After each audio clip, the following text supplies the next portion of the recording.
Hey, welcome back, everybody. My name's Patrick. We've got another webinar on deck. As always, everything in these videos is for education and example purposes. Make sure you know your risk tolerance as we look through these. We're talking marketing here for the 24 new crop. We want to start putting some plans and get some ideas out there. The new year is just a couple short weeks away. So keep it simple, guys. It doesn't need to be complicated. We like a third strategy, maybe adjust it a little bit based on your risk tolerance, but keep it simple. Know your costs. That's part of keeping it simple. It's going to help reduce emotions.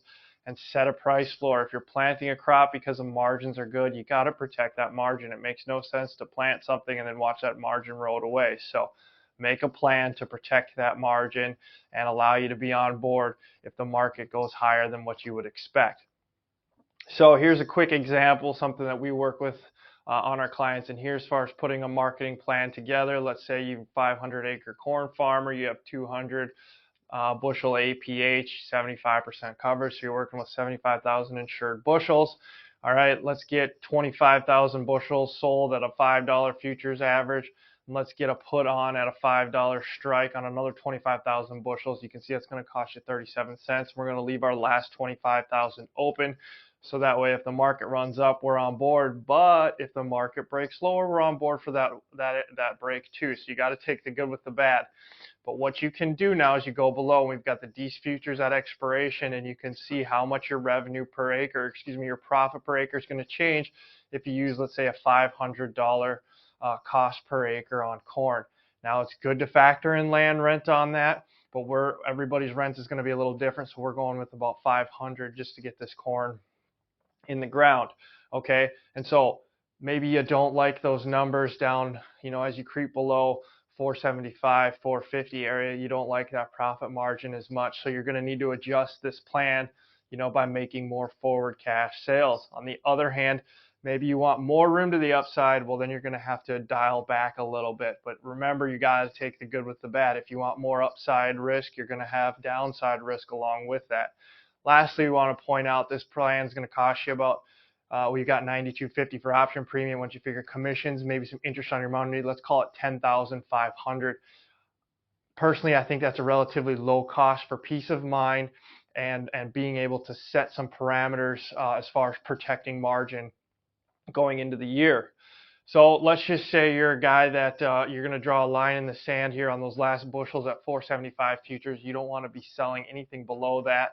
Well, now you can see what this is going to do on the low end as far as your profit per acre in this example. So, again, you get below 5, you've got that 409 locked in per acre.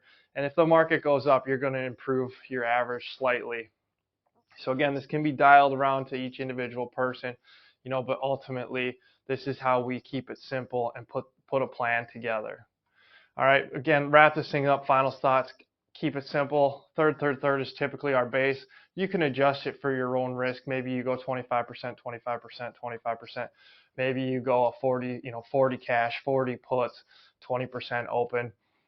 It's up to your own individual risk tolerance, but it's time to start putting these numbers together.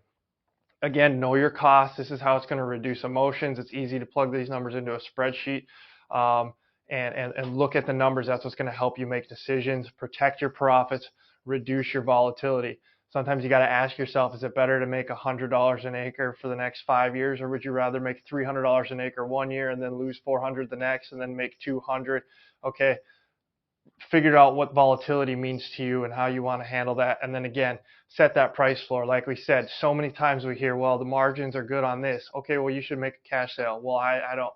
It doesn't make sense. If the margins are good, you need to, if you have the margin incentive out there to produce a crop, you need to set some parameters in order to start protecting those price margins. Otherwise, it makes no sense to say that the margins are good if you're not going to do anything about it. So if you guys have any questions or need some help, want some numbers for your own farm, feel free to reach out to us. We have no problem helping you out with that. It's something that we do a lot with our individual consulting clients as well. Lastly, guys, we want to wish you all a very Merry Christmas. Thank everyone for their business this year. We hope you had a good year. We had a good year, and we're looking forward to carrying it over into 2024. So we'll talk to you again soon. Have a Merry Christmas.